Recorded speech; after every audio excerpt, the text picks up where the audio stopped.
Welcome in, everybody. I know that the weather outside doesn't actually indicate it's March. Snow's flying around, it's being pushed everywhere, and the wind is making it very difficult to do anything. But it's March. The first wave of free agency is ended. The second wave is about to begin. It's me by myself going solo tonight on RGR Football. Welcome into all of you regulars as well as newcomers. If you're new to this channel, please hit that sub button right now and become a member here at Rogue Nation. And then this is Q&A Monday. Every single Monday, Ryan usually and myself join forces and answers your guys' questions. That's what we are doing today.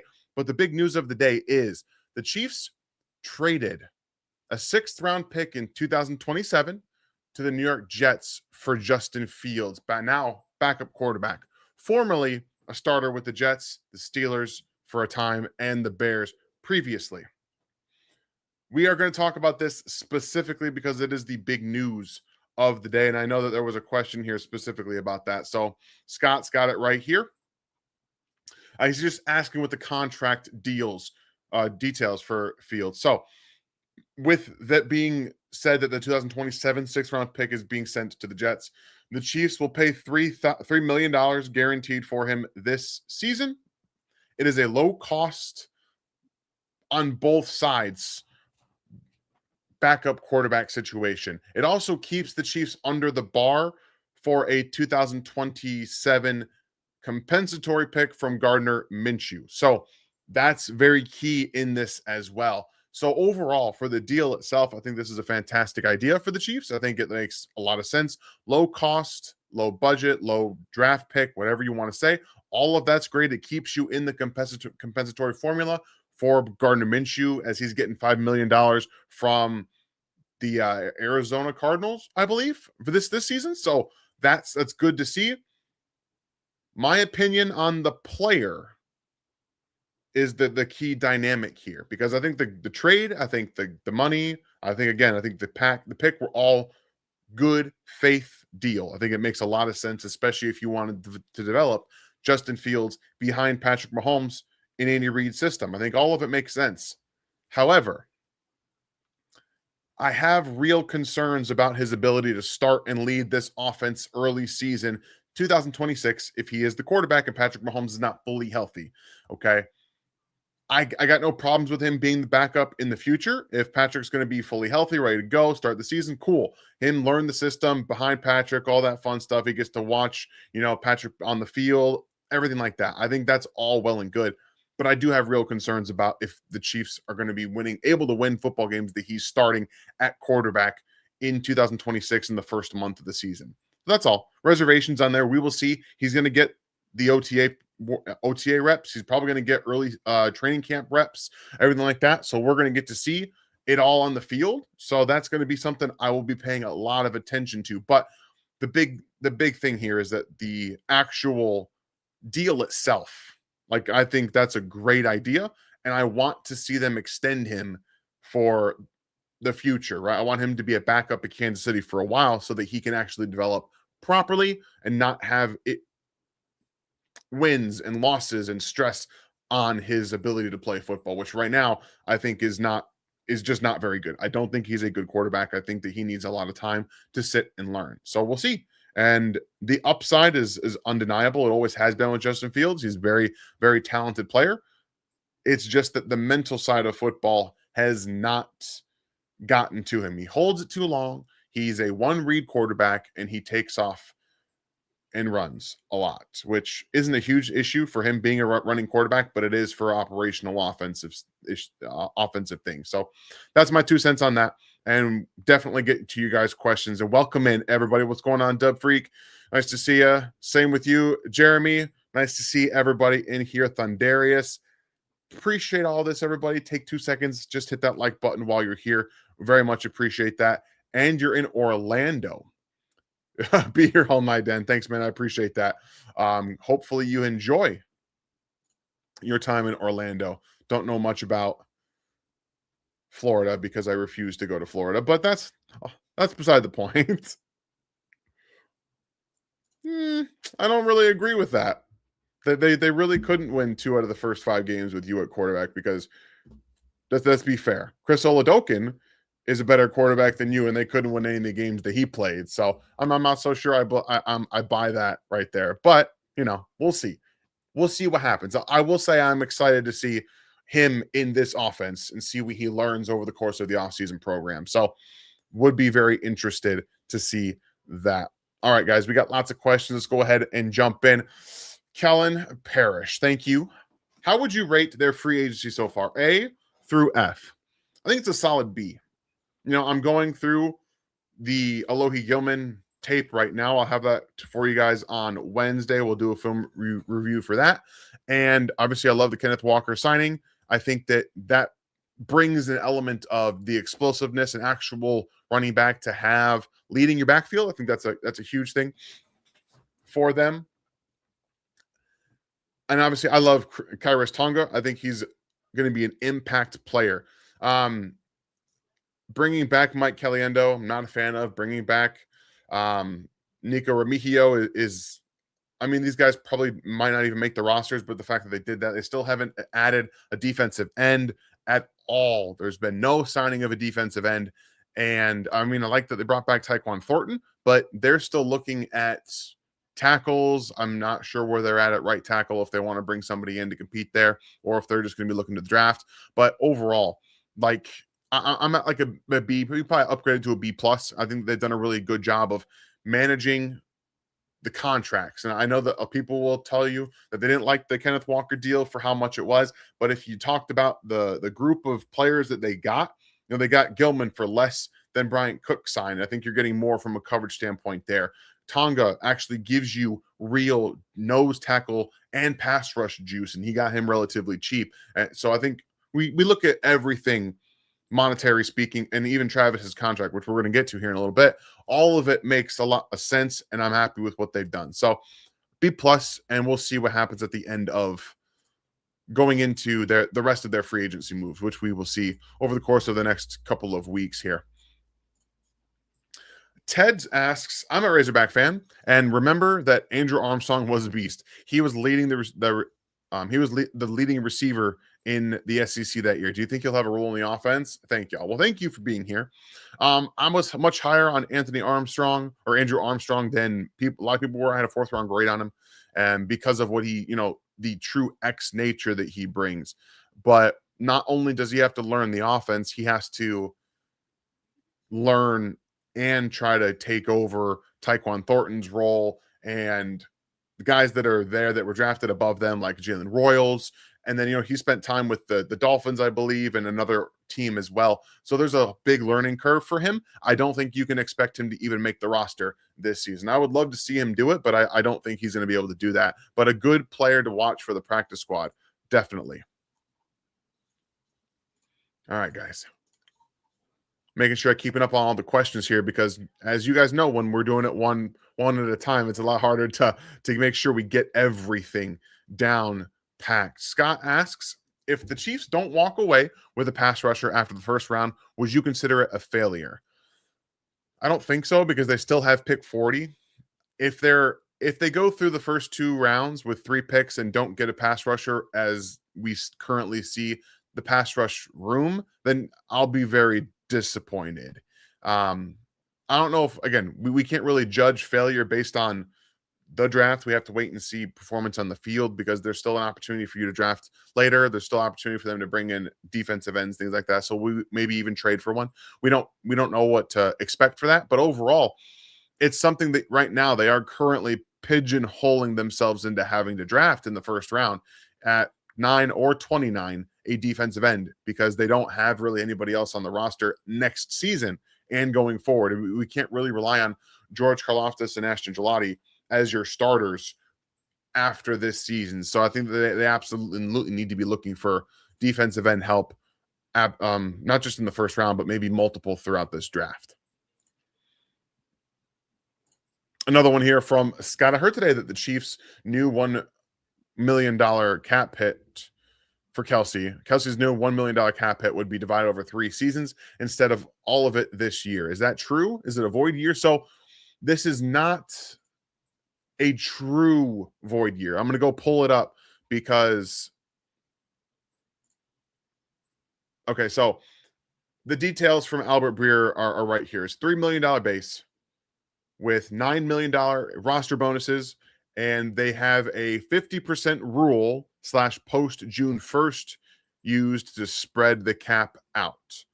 So it's not actually a void year.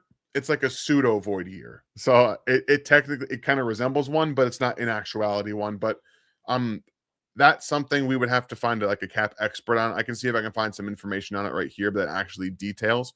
So here it is. The contract is broken up this way to manage the cap hits, exploiting the 50% rule and a post June 1st mechanism to spread them out over 3 years. Okay. That's all it is. That's all it says. It's interesting. It's not a void year. It's not void years, but it does allow them to spread things out. It says the Chiefs have a long-standing policy of not doing void years, and the above two rules allow them to sidestep that using a tactic the Eagles have over the years. Kelce has minimum salaries built into the dummy years in 2027 and 2028, with a $40 million guarantee for 2028 vesting June 8th of the next year, which will force the Chiefs to release him by then and allow for them to spread the dead money out since the date falls after June 1st. So that is a lot of technical jargon. Basically, this 50% rule allows them to attach a $40 million cap hit in 2028 of June 8th, but they can designate him as a post June 1st cut and negate all of that. And it still allows them to spread the money over those years. It's a very complicated process, but it's not exactly void years, but it does allow them to take the money and spread it out in a different way. So that's unique. It's hopefully something that they will continue to do, because being creative in that way not only allows Travis to get the money that he deserves, a $12 million deal, but it allows you to be creative with your cap space for this season. So that not for this season, but for seasons in general, which I think the Chiefs need to be better at going forward. Appreciate that, Scott. Whew. It's a good question. Brad, nice to see you, man. How you doing? But would you trade for Brian Robinson and want to move up to the Jags with the 24th spot? And so for the Chiefs, whoever lands there, we get a good player in your opinion. So I'll be honest, I don't know Brian. I mean, the Chiefs shouldn't be trading for anybody else at this point. Brian Robinson, I'm assuming you're talking about the running back, but there's nobody else in this draft that I know of. You're talking about maybe Bijan Robinson? I don't know. But you might have to clarify this. But if you want to move up to the 24th spot from 29, there's always going to be good players in the first round. Like, that's the point of the first round. I know that that's a dumb thing for me to say, but over the course of pick 9, pick 29, and pick 40, you want to be able to get multiple starters out of that. All right, this is probably what you're talking about. Brian Thomas Jr.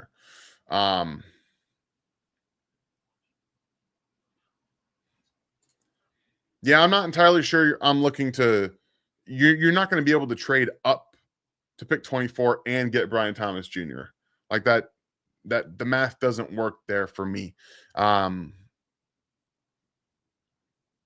Or you're talking about just purely or pick swapping, but they're not going to probably pick swap with Brian Thomas Jr. I think that they want to keep Brian Thomas Jr. That was just a rumor thrown around by, I don't know, maybe an agent or somebody like that to get an idea of what he could fetch on the open market. I don't believe the Jags are interested in trading him. But yeah, you can obviously get a good player at 29. You can get a good player at 24. But again, like you said, it will depend on who's there. What's going on, Micah? Nice to see you, man. What's up, guys? What's the highest you would pay for a wide receiver, Juwan Jennings? Any free agent wide receivers available that we should sign? So we've also got this one from Ground and Pound. Any free agent wide receivers you would like? So that's what we're going to focus on right here. I don't necessarily know if anybody outside of Juwan Jennings is interesting to me. What I will say is if the Chiefs were to bring in a guy like Juwan Jennings, that it takes, in my opinion, takes away the wide receiver draft pick in the first round. That's what I would say. But let me pull up the free agent wide receivers just because I think the most of them got picked over. I know everyone's talking about Brandon Ayuk. I don't know if I want that headache, to be very honest with you. The Chiefs already have a headache in Rashee Rice, and I'm not entirely sure adding another one to the fold is a good idea, in my opinion. Positions, wide receiver.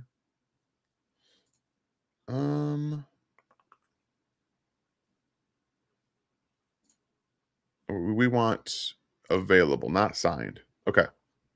I mean, Tyreek Hill is still out there.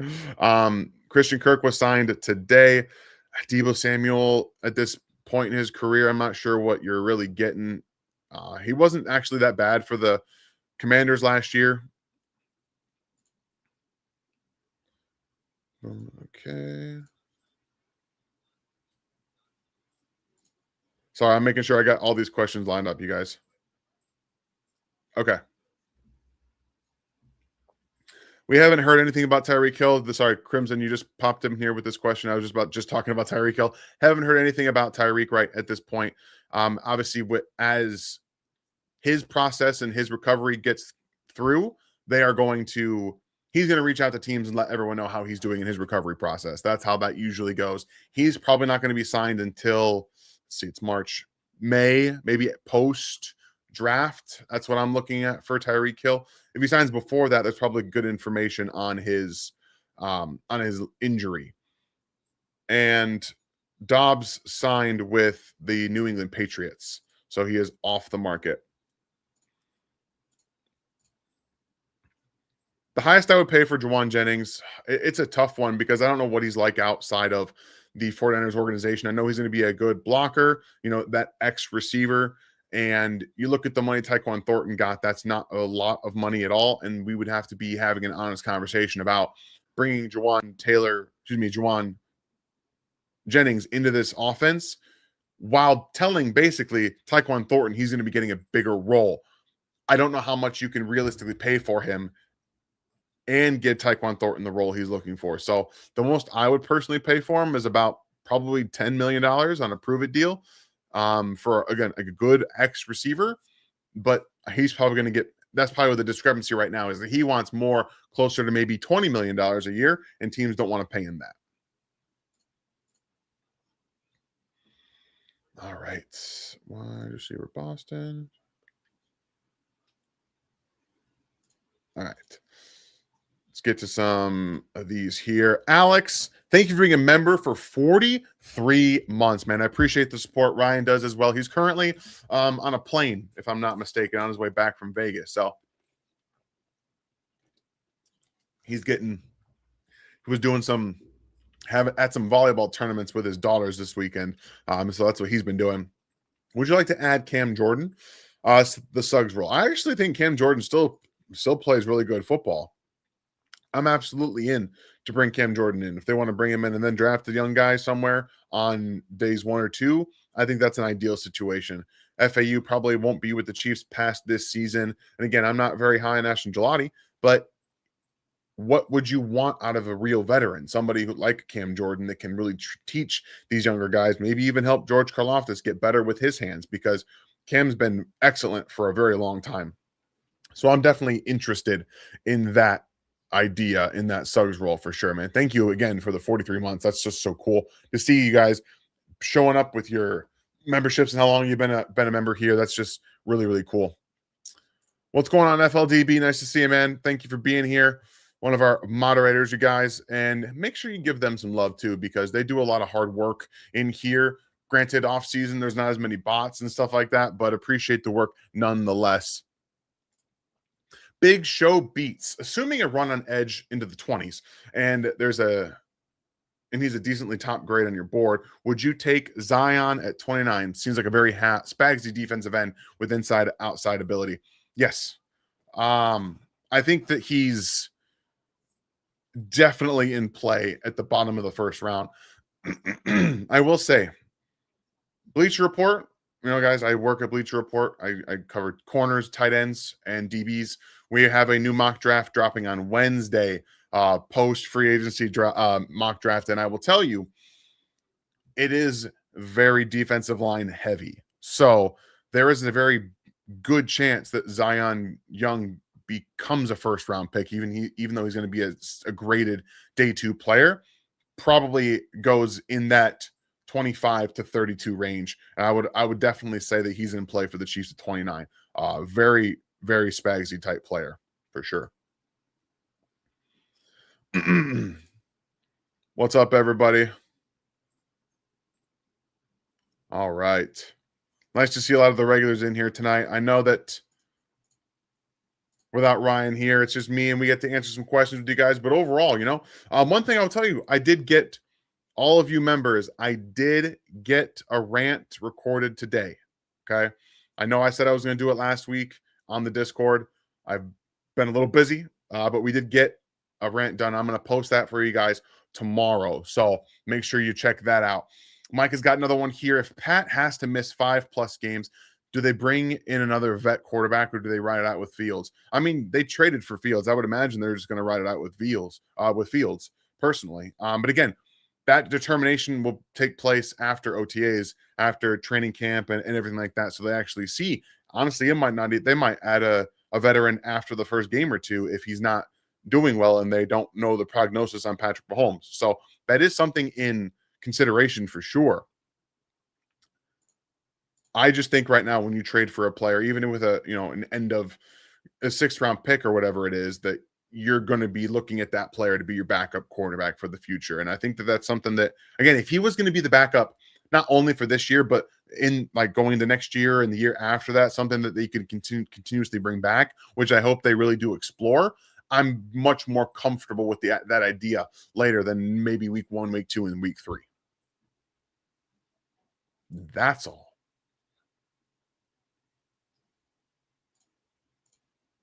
Another one here from Brad. Now the Chiefs add in running back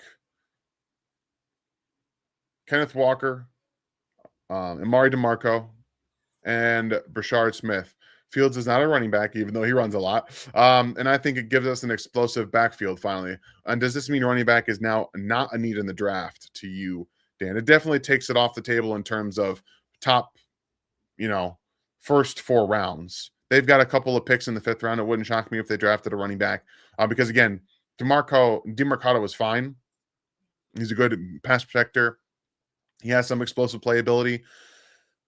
But if you look at Kenneth Walker, DeMarcado, as well as Brashard Smith, they don't have a power back. So I think that they're still going to be looking to add one of those unless Kareem Hunt ends up coming back. So that's just something to pay attention to on day 3 of the draft. Wouldn't be shocked if they brought in a power type back.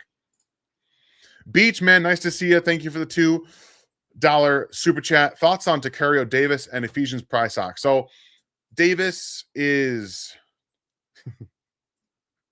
real quick, Jonathan. That's a good point. You do make a good point on Kairos Tonga being a power back. I don't know how much he's going to get used in that role, but I would love to see it. Absolutely. Let me pull up my grades here really quickly because I want to have a better answer for you because I'm pretty sure I have Prysock graded out higher than Tacario Davis. I do. I have them both in the 4th round, like the top of the 4th round. They're both better man cover players. They both have that height and length, right, to suggest man coverage, right? I think Davis is a better man coverage player than Prysock is. I think Prysock's better off and in zone where he can use his instincts, but he still has the tools with the length and the physicality to play man coverage. But they both have a lot of work in opening up the gate too much. What that means is when you see a receiver at the line of scrimmage, take a jab step, maybe outside. When they open the gate, they open their hips towards the sideline, and they're easily manipulated by quicker receivers. They get stacked pretty easily. Neither of them have the recovery speed over top to really allow for the opening of the gate too quickly. And I mean, Tacario Davis is a good tackler. Prysock is not as good as Davis, but I think Prysock has more upside than Davis is. I think Davis is going to come in and be what he is, but I think Ephesians is a better athlete and a better move athlete. I know Tacario Davis moves well for his size, but he turns like a semi. So I think they would both make sense on day 3 in Spags' defense, and they would probably develop pretty well here as well.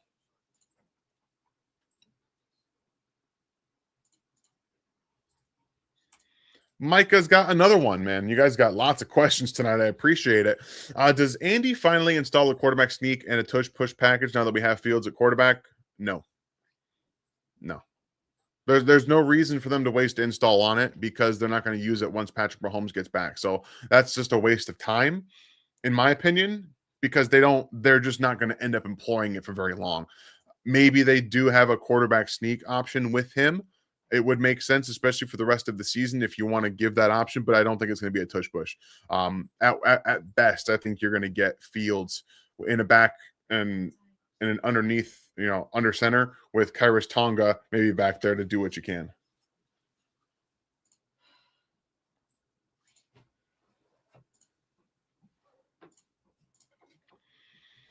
Steve, man, thank you for being here. How do our new defensive backs and CRW and Kevin Knowles fit into the DB room? So CRW, again, coming off of an injury, so we don't really know his prognosis at the moment. We don't know what he's going to be ready to do in OTAs or training camp or anything like that. So right now, there's not a path forward for him that we know of. And Kevin Knowles is a practice squad player. At the moment, he's going to be on the roster because the Chiefs don't have any other corners. But Kader Kohu was coming off of an injury last season. He missed the entire 2025 season with an injury, but he slots more of a nickel DB. I don't want to see him playing outside. I don't think he's very good out there. He's much better in the slot. He can blitz as well. He's got good physicality. Not afraid to tackle as well. So that's something you like to see from Kohu. And Gilman, I'm going to have a film review for you guys on Wednesday of Alohi Gilman, what he's going to bring, the versatility he brings, maybe some of the drop-offs between a Brian Cook and him, but what I think ultimately suggests a more versatile path forward for the DB room this season. Appreciate you, Steve. I know you got another one in here, if I'm not mistaken. But we got another one here from Micah. Any interest in Brandon Ayuk if he gets released? I kind of already addressed this.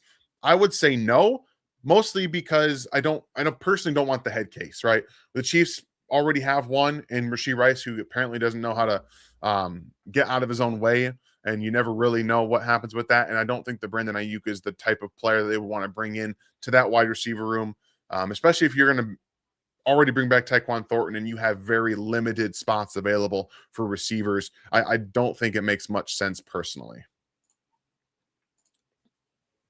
Minotaur, man, thank you so much for the super chat and the support. Thank you for being here tonight. What's a bigger reach to you? Caleb Banks at 29, David Gusta at 109.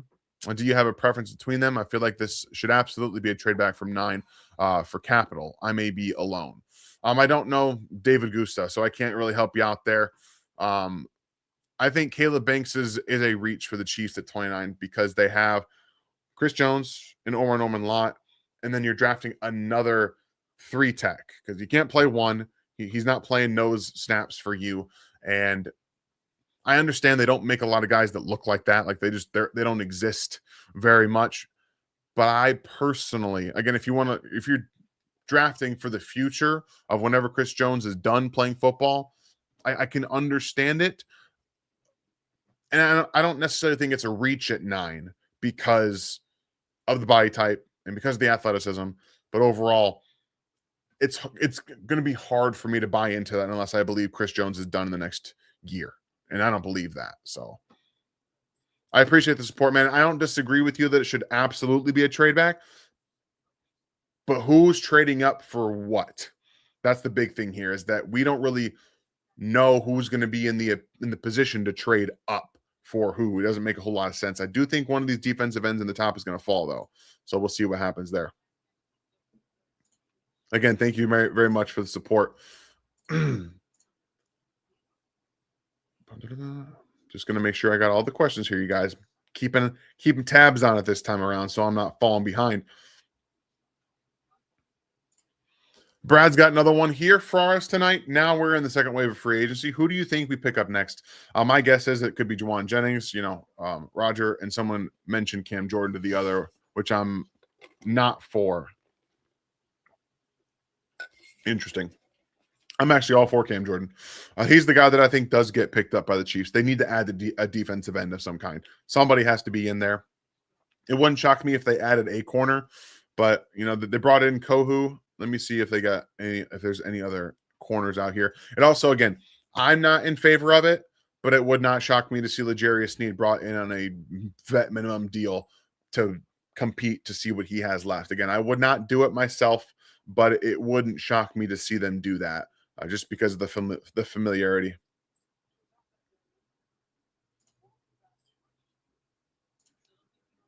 I don't know who it's going to be, but Bailey absolutely could fall. One of them, I think, is going to personally, but we'll see. Jordan, thank you for being here and appreciate your question. Good evening, fellas. Does Sonny Styles compare to Willie Gay? What does he do better? Not at all. Sonny Styles is a better athlete than Willie Gay, and he does everything better than Willie Gay does or did when he was coming into the NFL, and probably still does everything better to now. So like Sonny Styles is a true unicorn at linebacker. I think he's going to be a top 5 draft pick. I think that's part of the reason one of the defensive ends are going to fall because of what Sonny Styles just did at the combine on top of his tape. So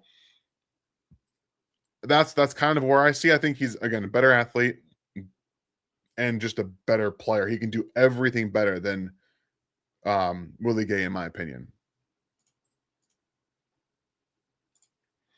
Another one here from Minotaur. Why is Kenyon Sneak at 9 so crazy of an idea? He's clearly tight end 1 and a phenomenal athlete. I know I would prefer defensive line, but the top picks are gone.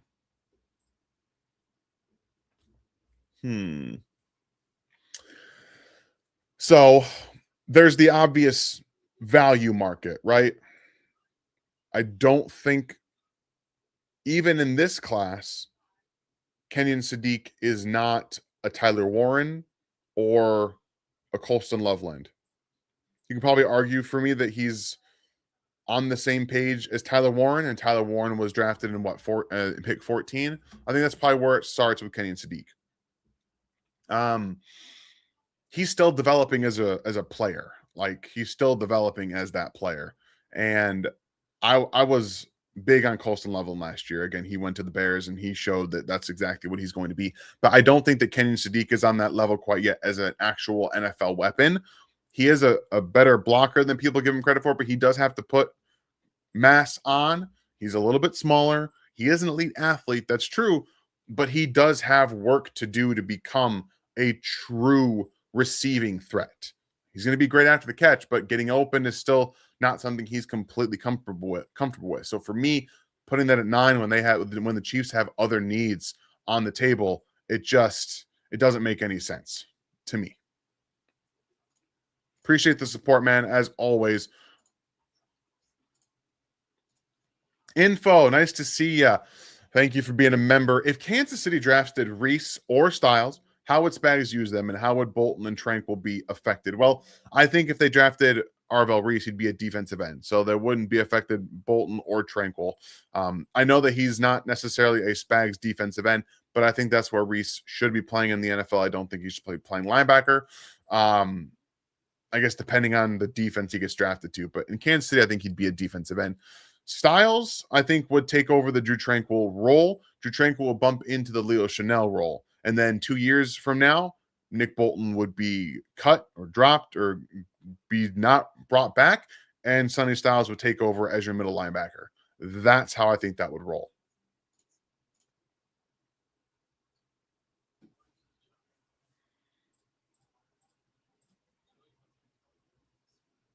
I mean, possibly, but you're putting a lot in there at 9 when the Chiefs, kind of future relies on getting this draft right and this offseason right. So I could, trust me, I get the vision. I really do, but I'm just not doing it at 9. Just not doing it.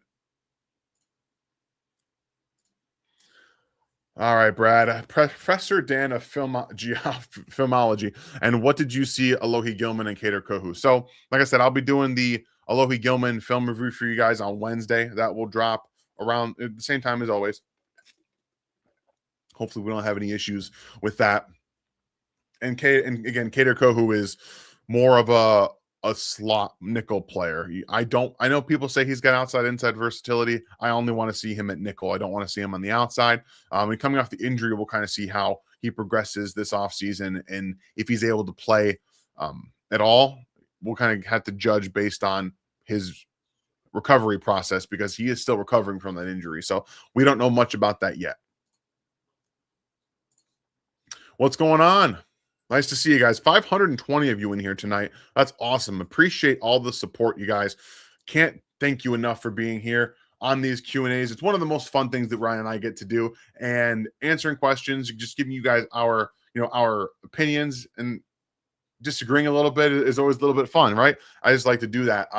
Brady here, sorry. Brady Kaufman says, can Maui Noah work in our offense, and would he be an upgrade over Juwan? Would Blake Miller be a better option? Would you take him at 29 or 40? Blake Miller, I think, would be a better option than Maui Noah, specifically for fit. I think that Maui Noah probably would be better as a guard in this offense. But at the end of the day,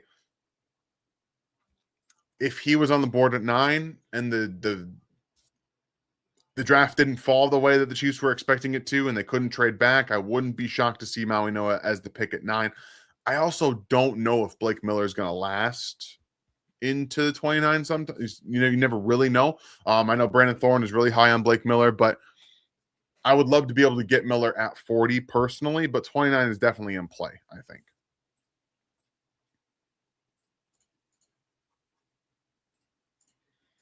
Black and gold, thank you very much for the 5. Is the linebacker position being overlooked by Kansas City? Who's on your radar as a draft prospect at linebacker?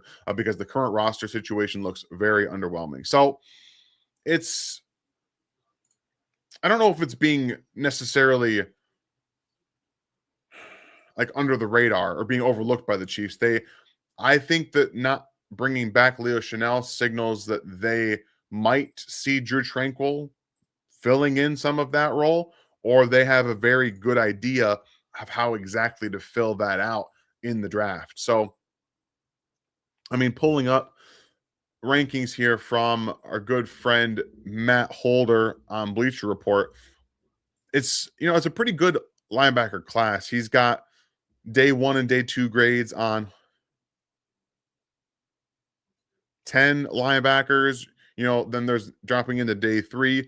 Lander Barton is the guy that I've kind of identified out of Utah as somebody that can do a little bit of the Leo Chanel role. So maybe he's somebody on day 3 that they look at. There's a lot of different possibilities in terms of body types, stylistics, and a guy like Jake Golday out of Cincinnati is more of that middle linebacker type.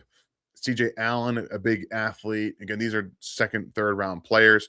And I know the Mizzou fans we'll talk about Josiah Trotter.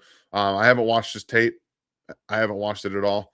But it's a good class. But in terms of replacing what Leo Chanel gives you, I think Lander Barton out of Utah puts on a little bit more mass, is something that is somebody that can absolutely do some of that. That's where I've kind of landed on it. But I think, to your point, Jeffrey Bassa might end up taking over a little bit more of what Drew Tranquil as a will, and maybe Drew plays a little bit more of what Leo did, and that's something I'm interested in watching this offseason.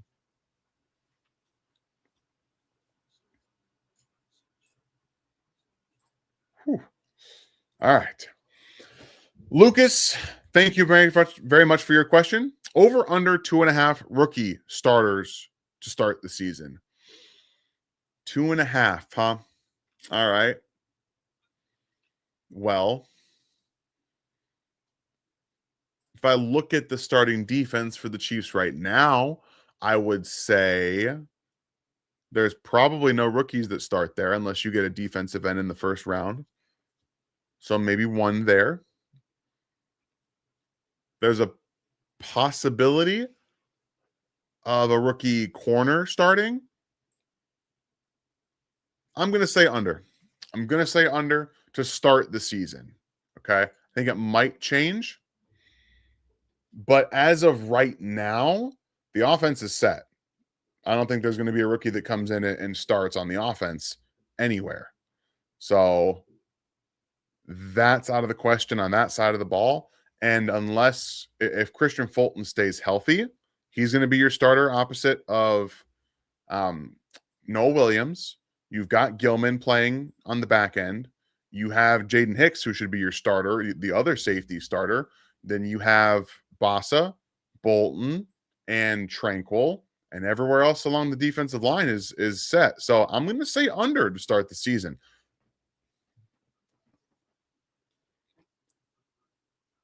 It's a very interesting question, though. I will give you that because I think that more than 3 play, but I don't think they're going to be starters. Very interesting. Brady, another one here from Brady. Is there any point at which you take Cassius Howell or Colton Hood? I would not take Cassius Howell at all. One, the Chiefs aren't going to take him anyway. They're just not going to.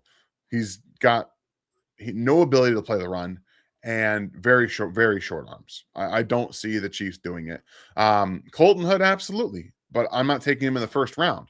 I would hope to be able to get him around 40 or maybe a little bit behind 40. You're not getting him in the third round. Again, he's probably going to go in the first round, but I don't have a first round grade on Colton Hood. And while I think that he can be a very good player, I would just draft other guys in front of him. But 40 is where I'd be aiming for Colton Hood.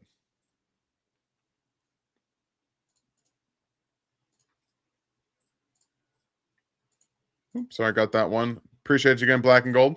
This one here from Dub Freak about being a member for 28 months, man. Thank you very much for being along for the ride. How big is the drop off from the top 3 defensive ends, wide receivers, defense tackles, cornerbacks, and tight ends in the draft?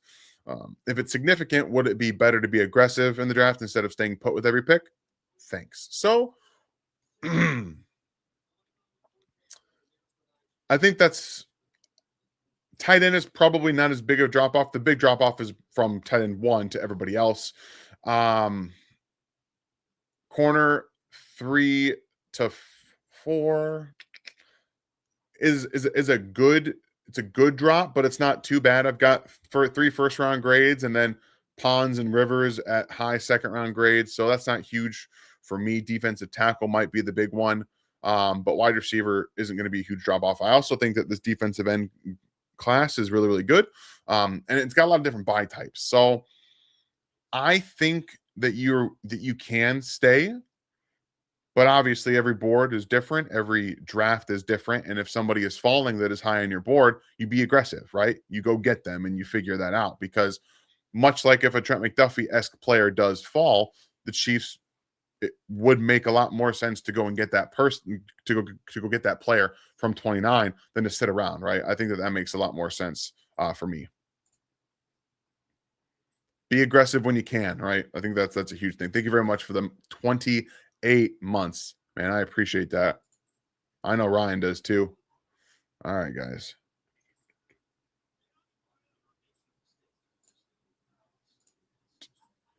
Hey, y'all know I'm just making sure we got all these questions.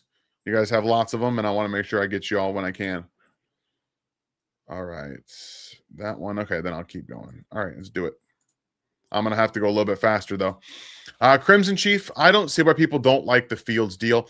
We signed a youngish backup quarterback who can hold it down for a few weeks, and we signed the more athletic Taysom Hill for when Patrick Mahomes gets back. They won't use him in the offense at all. You shouldn't be using him in the offense if he's your backup quarterback at all, period, end of story. And again, I like the deal. I think the deal makes a lot of sense. I just don't like him starting the first couple of games if Patrick can't play. And that's because I don't think that he can actually operate the offense. I have the right to reserve, to change my opinion in training camp and all that stuff if it looks like he can functionally operate it. But for right now, I just don't see it as something that actually he can do based off of his play. I can understand people not liking that part. I don't understand people not liking the deal, because the deal is great. I think it's a really good solution to a possible long-term problem. You can keep bringing him back. So I don't know. Patrick, with the first wave of free agency over and we see the edge room, do you think Veach makes a big trade to jump up to 4 or 5 to get Bain or Bailey? Which would you rather have? I don't think they're going to have to trade up to get one of those players. I also don't think they're drafting Bailey. Bailey doesn't fit what they want. even for a speedy edge guy off the edge, he doesn't play as physically as you'd like him to. He doesn't hold up well against the run, and he's honestly not very bendy. He doesn't have the best ankle flexion. He does a very good job of creating angles. And it's a very unique thing to have. The get off is very good to have. This hand usage is very good to have. But Bailey does not fit what the Chiefs typically go and what they typically draft. If they draft him at 9, I'd be very shocked. I mean, I'd be interested for sure to see what they're going to do, but I would be shocked. I'd still rather have Bane.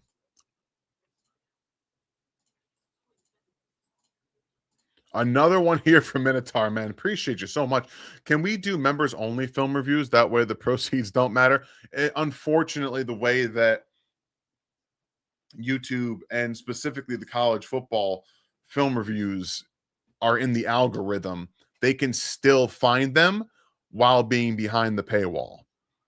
It's an unfortunate circumstance that we cannot resolve, and I don't want to take away film reviews because I can still do them from the NFL side for now. I don't want to take away those for everybody because I love doing those for everybody. And unfortunately, if it keeps happening to the point where I can't do it, they might end up being only on the Substack. Like that might be where we have to go do with that. But that's something down the line. Right now, I can still do the free agency ones and have no real issue. We just have to file, a claim essentially so that we can use it. It's not my favorite thing in the world, guys. It sucks to not be able to watch film, break it down, and put it on YouTube when it's free use. But it is what it is. Appreciate the support as always.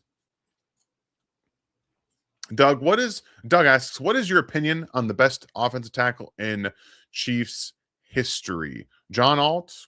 Thanks. Whew. Probably Willie Roaf. If I had to give you just a pure answer, again, I have not been a historian of the Chiefs since I started watching, so I'm not going to have a great answer for like historical, but I have what the guys that I've watched for the most part, and I think Willie Roaf is the best one. I mean, Mitchell Schwartz has a really good case too. A really good case. And because it's because of his technique. And when you're able to overcome athletic deficiencies, because your hands are so good, it puts Mitchell Schwartz in there for me. But I still hand it to Roaf myself. But I know everyone's gonna have Will Shields in there. It's a good bit of history for the Chiefs. I haven't watched John Alt, so I can't really give you much there. But I'd be more than willing to watch him to have an idea of of who he is. HP Husky, who are you hoping is available at 29 to 40? Let's talk about 9, but not much about the others. Oh, that's right. No, Shields was a guard. My bad. So again, I think that the Chiefs have ways to get to wide receiver at 29. I think Chris Brazzell out of Tennessee is probably my favorite option at 29, especially if they can get a defensive end in the pick 9. I think that'd be pretty cool. And then 40, a guy like D'Angelo Pons out of Indiana, or a Malik Muhammad maybe in there, or I like Chandler Rivers, but he might not be that high. Chris Johnson is someone at 9 out of SDSU. This one's a little bit different. He does not he doesn't run the same routes that everybody else does. Brazzell is actually a route runner and a very good player, in my opinion. So we don't want to scout the helmet here. We want to watch the tape, and that's what we try and emphasize here is we'll go watch the player. He's not just a speed guy. He actually runs good routes. So I understand not wanting to go down that route, but I think he's a really good player. But if say they go wide receiver first, I think Zion Young is an option around 29. We talked about that earlier. I know not everyone's on board taking a corner in the top 10, but if he's the best player on their board, I think they're going to take a corner at 9 and then try to get a defensive end like Zion Young, and then a wide receiver later, maybe Malachi Fields at 40. So there's a lot of different ways to go about this. I think my favorite path forward is defensive end at 9, wide receiver at 29, cornerback at 40, and that's how I would round it out. Appreciate the question there, HP. Jonathan, who are some draft prospects whose best tape was not from this past year? The big one is Peter Woods. Peter Woods' best tape was not from this year. Obviously, Jamad McCoy didn't play this last year, so his best tape was from 2024. I'm also at a disadvantage here a little bit because I started corners, safeties, and tight ends this season, so I didn't do a ton of scouting from the year before to prepare, for that crossover. So that is something to consider here. I would probably say Damani Jackson, cornerback. I know I've seen his name mentioned a couple of times. His tape is much better from 2024 than it is this year. Let's see some names here. Dylan Thieneman as well. That's just more of a role change from Purdue to Oregon, but his free safety tape from 2024 is fantastic. Let's see. Who do we got here? I would say Michael Taff out of Texas as well. Safety. I'm not a huge Michael Taff guy, but he was very, very good in 2024. Wasn't so good this past season, in my opinion. Some tight ends. Let's see if we can get somebody. I think Eli Stowers' tape from 2024 was better than this past year. Max Clare as well, another Purdue to a different college. So there's more than a few there that really do fit that I was able to see. So that's interesting, at least. Okay. Chris, thank you very much for the super chat. I appreciate you. Glad I got to catch a live show. Don't have a question right this minute, but if I think of one, I'll throw it in the chat later, man. Thank you so much for the support. And again, if you do have a question, make sure you throw it in there. I would love to give you an answer. I'm looking right now, and we'll see if you got one. But if not, man, just thank you very much for being here, and thank you very much for your support. It is greatly, greatly appreciated. Info has another question here. Do you think that Remigio lost a step last year? He did not seem like a good returner, and seems like Rashard Smith and others were better. I agree. He didn't look anywhere near as good as he was in 2024, which is just it's unfortunate because we talked him up coming into the last year. Like I think that he played well in 2024, had those really good playoff returns. I thought that was going to give his confidence going, but it just didn't pan out. And so him coming back, he's probably going to be another practice squad guy, and maybe he does compete for that return role. But I think Rashard Smith is definitely the leader in the clubhouse for that. It's unfortunate, man. You never like to see players have really good stretches and then just kind of bottom out. Patrick has another one here from the same kind of vein that we just answered. Who is realistic pick at 29 and 40? I'm really thinking that Zion Young is an option out of Missouri, defensive end there. Corner is still going to be in play. I think a guy like D'Angelo Pons is in play there. Tight end probably isn't. Safety Dylan Thieneman, maybe if he lasts to pick 30 or 29, that would be somebody I could see them going for. Wide receiver, Brazel. I don't think they're in the. Excuse me. I don't think they're going to be in the market for a Denzel Boston. Doesn't really seem to be that type of player for me. Gabe Yakus around 40 is somebody, again, if they don't get a defensive end in the first two picks, Gabe Yakus makes sense. Those are all realistic options.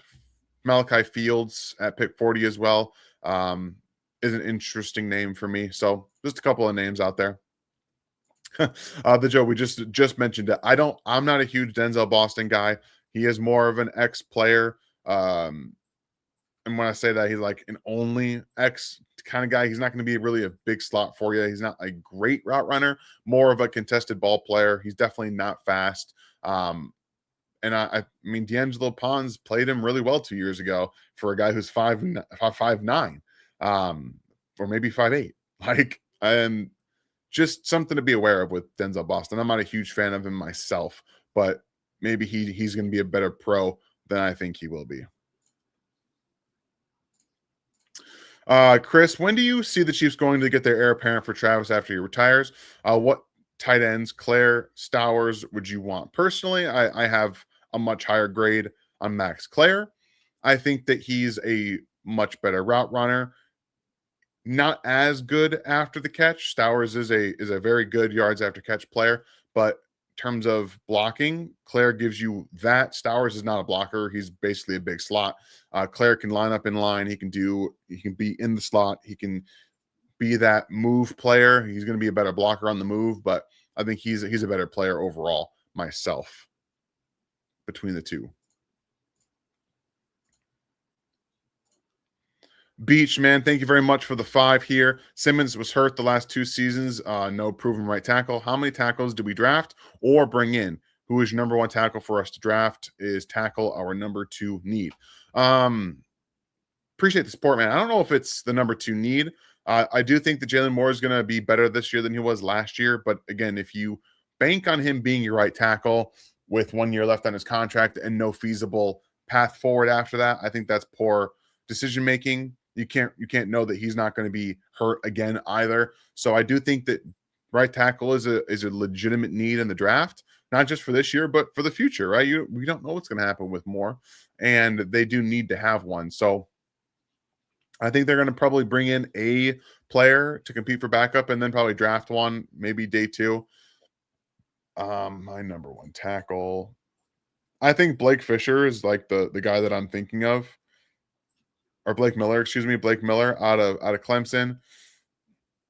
He's probably the guy that I'm bookmarking for the Chiefs to go ahead and get. Another one is Jude Bowery out of Boston College, 6'5", 308 pounds. Like, he's somebody that would be more of a probably early day 3 type player that maybe they would target. So something like that. Beach, appreciate you, man.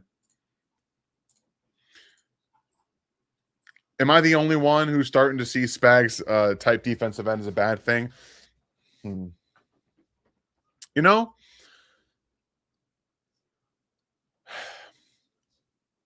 I understand it.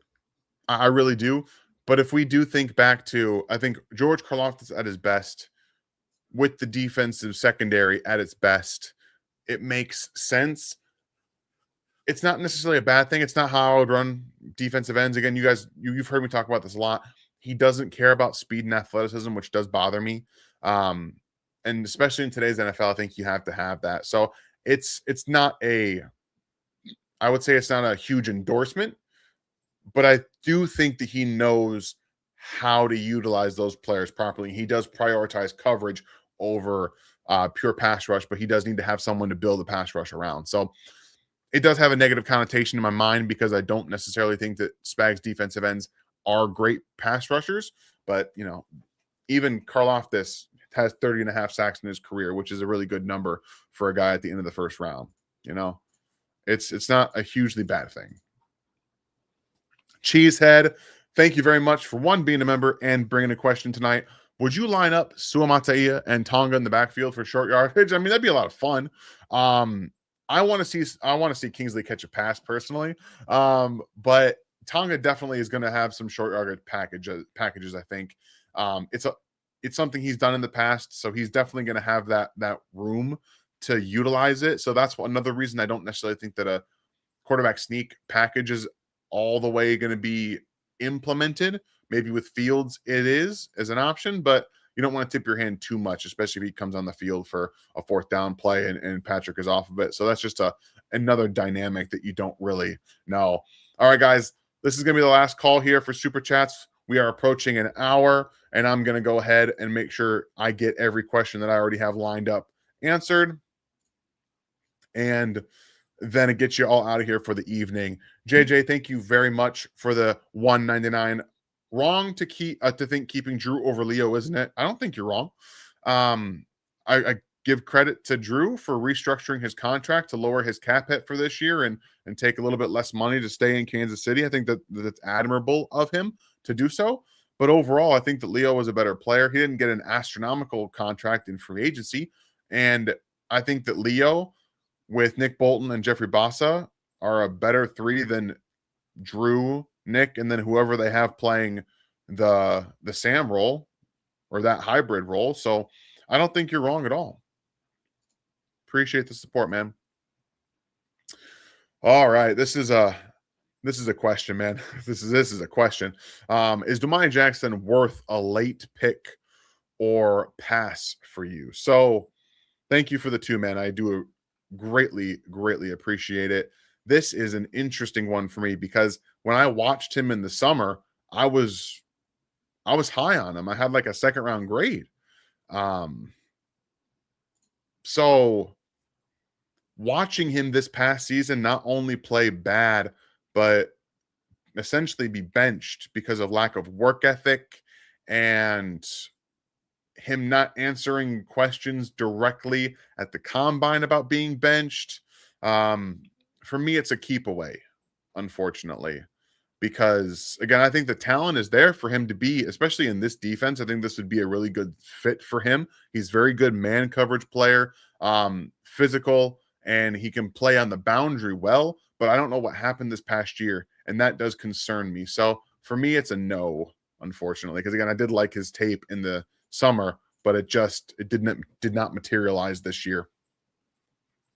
All right, at KSU, what do you think of Jacob Rodriguez at 29? Oh, Jacob Rodriguez at 29. I don't think so. I think if you could probably trade back from 40 and get him in the second round, I'm not sold on him being like a top 50 player. But yeah, I really like him. I really do.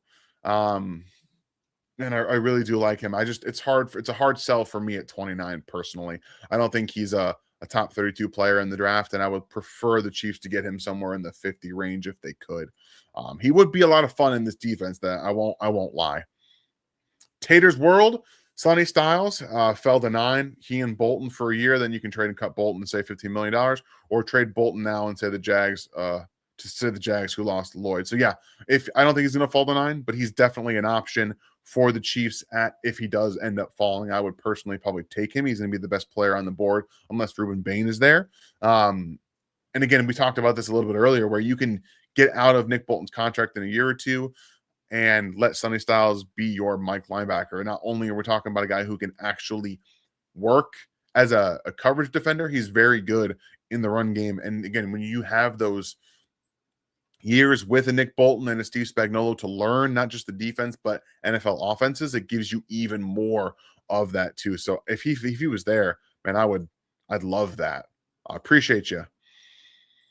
Josh, Dan, seeing as how you didn't hear of Pride Jr. from Missouri, did you go back and watch his tape? I have not watched his tape yet. There's two corners that I'm going to watch in the coming weeks that did light up the combine that I will have to go and watch. It's Charles Demings out of Stephen F. Austin, if I can get more tape of him, and then Pride Jr. so that I can see how they performed. I had to get all of the guys I already had grades on that I didn't have reports on done this last month, I should say. And then I'm going to get to some of the combine guys that really blew up and see how they do. So I will be watching, and then I'll make sure to get a grade on him too.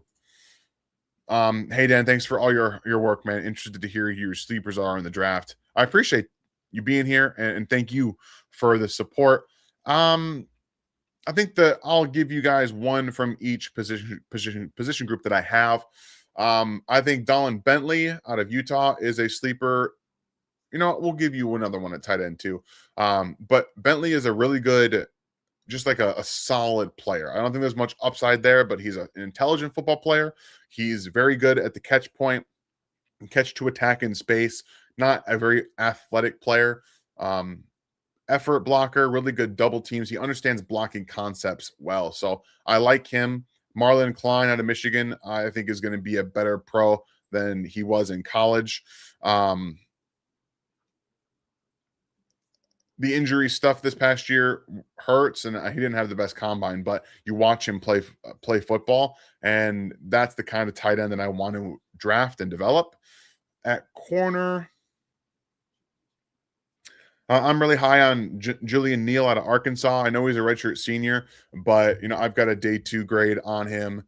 And again, specifically for the Chiefs, I think that he's the type of corner in the Jalen Watson mold. He's tall, he's 6'2", 203 pounds. He's long, he's physical. He can play that boundary role. He's going to come downhill and tackle and be that type of player. So he's definitely somebody I think is a sleeper in this class that I have a higher grade on the most.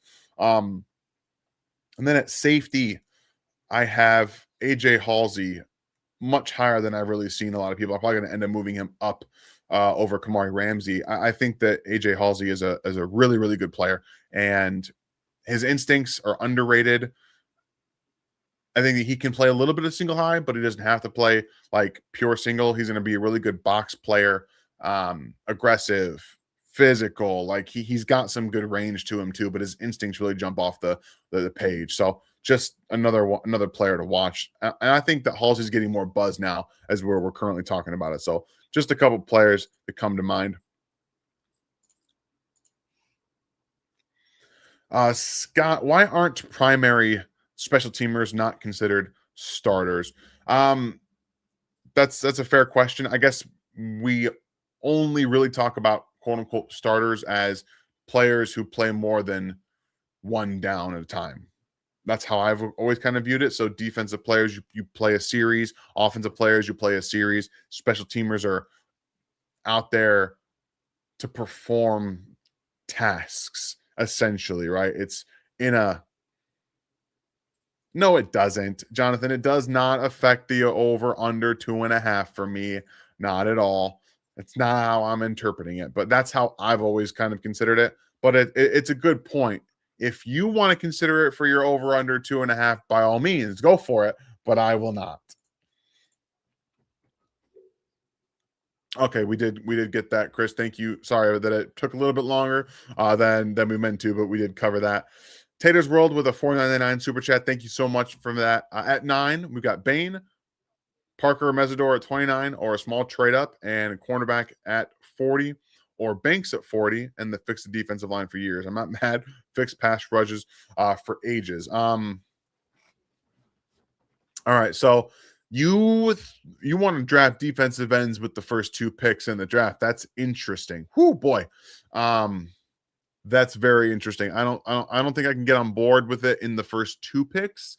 I think wide receiver, corner needs to happen in the first 3 picks, as well as defensive end. So that's something I would say about that. And again, I'm not a Banks fan, so you're not going to get me talking about drafting Caleb Banks, but I understand it. I do understand it. I'm also not mad about just throwing bodies at defensive end or at tackle either. Just trying to fix the trenches. If you can fix the trenches, like you're good for a long time, man. I appreciate you, Taters. Thank you so much for the super chat. Roughneck, thank you for the 5. Have you watched Jaden Kennedy, the slot corner from Oregon at all? Pretty sure he's projected in the 7th, but he looks pretty solid. I have watched Kennedy. I've got a report on him up at Bleacher Report. If you just Google Jaden Kennedy and Bleacher Report, you will find that. I have a 4th round grade on Kennedy. One of the things that I really liked about him is that he can play safety, he can play nickel, he can play outside. He has true positional flex in the secondary.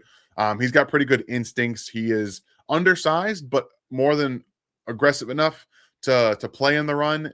You don't really necessarily want him doing it a ton. At 175 pounds, he is small and a redshirt senior, so he's got some experience, but he is going to be a day 3 player. The versatility that he brings on in all 3 positions is something that I really do enjoy. But he is small, and that does concern me a bit. Again, 4th round grade, but I do see him going probably later than that myself.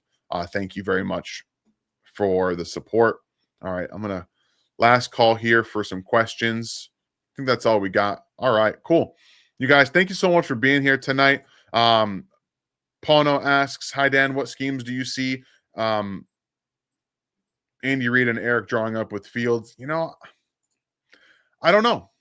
I don't think they want to overcomplicate it with him. I think they want to, for the most part, teach him how to play fundamental quarterbacking.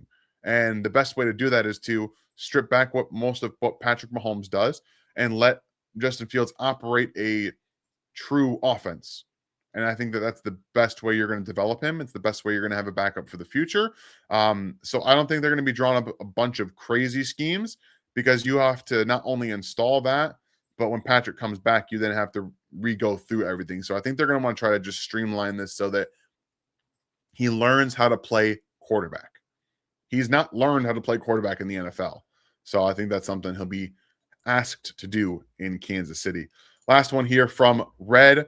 I'm way behind. Went all the way back to the start. So if the question was asked, I'll hear it. But if I needed to get to the edge, but needed to move up 1 or 2 spots, what do you think the cost would be? I'm not the best when it comes to trades, guys. That's not really my area of expertise. But when you're moving up 1 or 2 spots, it's not typically like a second or a third round pick. It's usually like a fourth, maybe a third, maybe an end of the third if you have one. The Chiefs at 74, I probably won't want to give that up to move up 1 or 2 spots from 9. Maybe a 4th round pick would get it done for you. But again, it's not really my area. If someone has a better answer for you, maybe they can get it to you. But for me, I'm looking at a later 3rd or a 4th round pick to be able to move up 1 or 2 spots, maybe 2 spots. Maybe it's a 3rd. Maybe that would be pick 74 for the Chiefs to have to move up 2 spots. But 1, I think a 4th could get it done for sure. Thank you all for being here tonight again. Sorry that Ryan could not be here, but we had more than 500 of you in the chat. So before you guys leave, take 2 seconds to hit that like button. We would really appreciate it. I will have a film breakdown for Alohi Gilman on Wednesday. Ryan will have something for you guys tomorrow. If anything groundbreaking happens, we will go live to make sure we cover it for you guys over the next week. But this is getting closer and closer and closer to the draft. Don't forget to check out the Athletic Matrix. You guys can go over into the chat. Actually, I don't know where Ryan has that at the moment, but if you guys are on Twitter, he has tweeted it out. So before I leave tonight, I do want to put that up for you guys, because one thing that Ryan does fantastic every single year is the Athletic Matrix. You guys go to rogueapc.com and you can get your Athletic Matrix right now. It's $15. Members do get a discount. I'm sure Ryan's got it in here somewhere, but I'll make sure to get it to you guys on Discord. But rogueapc.com, so you can check out the Athletic Matrix. We will provide you guys with all the information with draft season coming up, grades, reports, all of that will be on the way as well. Please enjoy the rest of your evening, guys, and we'll see you next time.